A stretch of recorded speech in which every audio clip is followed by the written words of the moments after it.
Hello and welcome back. Once again, it's time for the Golden Age DC Comics 365 Days, where I take this well-loved coffee table book given to me by one of my best friends about 2 decades ago.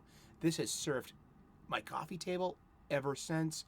It's well-loved, well-read, and I think it's a great excuse to have old-fashioned comic book shop conversations right here with you today, now. Isn't that great? I love this book. And the Golden Age of DC Comics runs from 1938 until 1955. The Silver Age from 1956 until 1970. And the Bronze Age between 1970 and 1985. And this is where all of the modern hoopla about superhero movies and got their start. This is an American mythology with modern archetypes of gods and goddesses with gifts that surpass mere mortals. And it all started here in Action Comics #1. So let's get to it. What do we do here? We crack open this book. We read it for its intended purpose, a 365-day book. We look at today's date. We look at some comic book art together.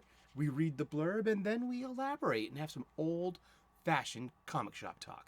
And thank you for joining me. And how are you doing today? I hope everything's going awesome. You know, every day is a good day to read a comic book. May it let you escape your worries with escapism for a few moments. And that's very human and, you know, the point of good fiction, I guess. So today is May the 7th. My old friend, Captain Marvel, Shazam. Okay, we're also going to talk a bit about what's up with Captain Marvel, Brie Larson, and how do they relate? There's a story there, huh? We're going to have some comic shop talk, but yeah, this is the panel today. A pie in the face, an old comedy standby for good for a yuck. You got a pie in the face.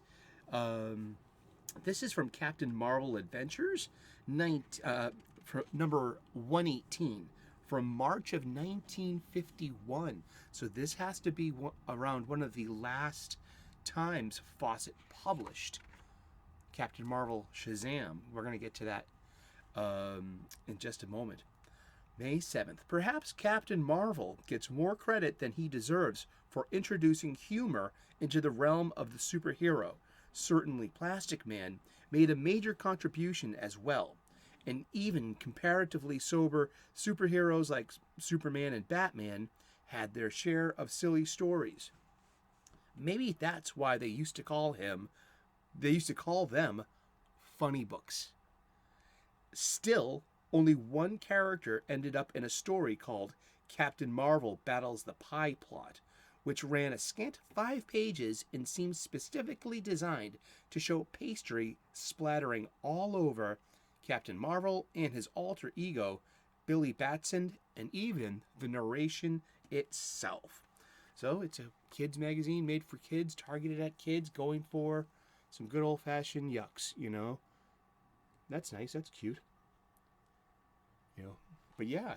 So this guy was Captain Marvel. Let's look at the wikis. Let's look at our show notes. I use show notes. I do. There's a huge legal dispute with DC Comics starting in 1941. Captain Marvel was accused of being a ripoff of a character that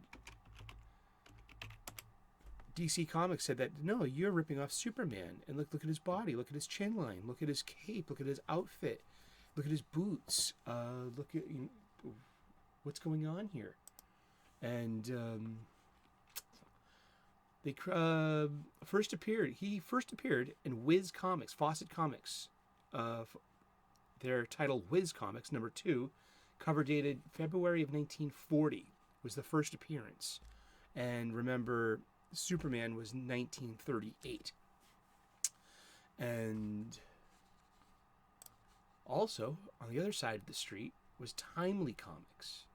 Timely Comics would become Atlas Comics in 1951, and then Marvel Comics in the early 1960s, with Fantastic Four, Spider-Man, Amazing Fantasy, all that, and Stan Lee and Jack Kirby, and that second renaissance there of the Silver Age.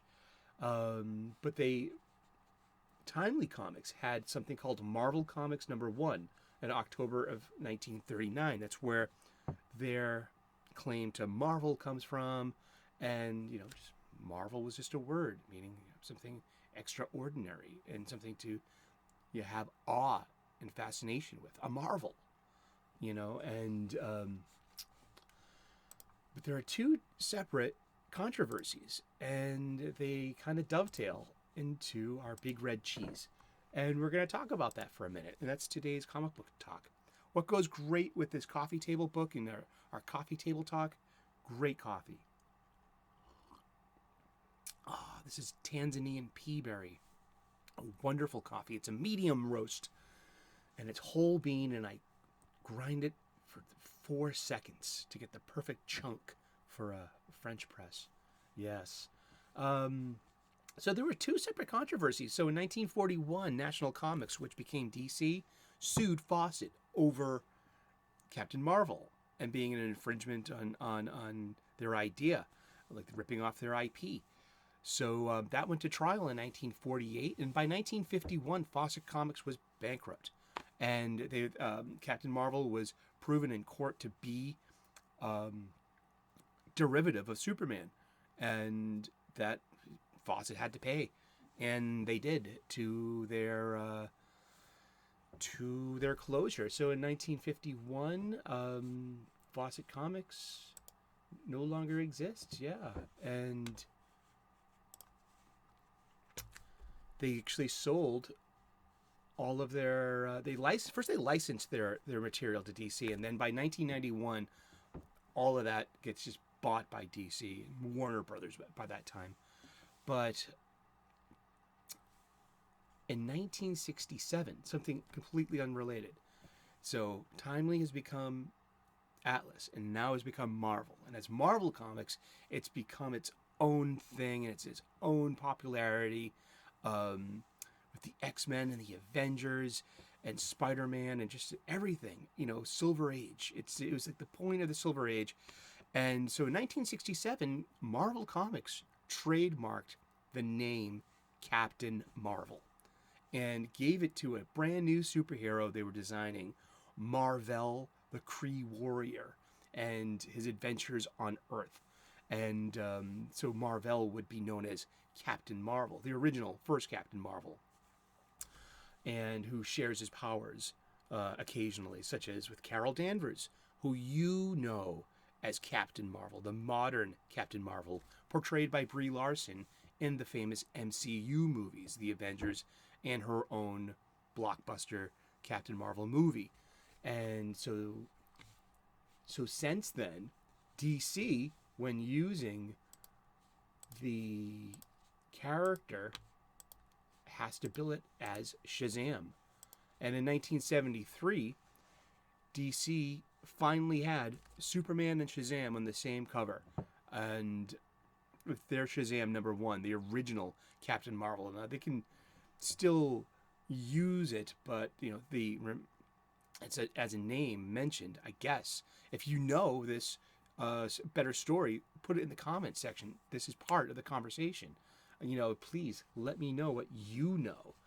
But by 1972, DC Comics, National Comics, now DC Comics, had licensed Shazam and was using it.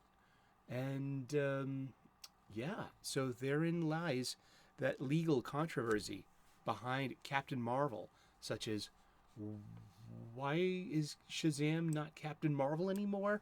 Well, he still is, but it's in the past. Yeah. I mean, the trademark for Captain Marvel is owned by Marvel Comics itself, and they have They own it, literally. Yeah, huh? It's theirs to do with. Yeah, they can make Captain Marvel anyone they want. They don't need a magic word. They have um, negative bands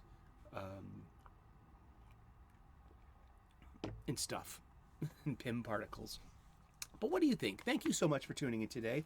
It's just been spending a couple more minutes with one of our favorite Golden Age superheroes, Captain Marvel, Shazam. And we're talking about comic books every day for the rest of the year. So tune in tomorrow, 3 p.m. U.S. Eastern. We'll find out who we're talking about when we turn the page tomorrow.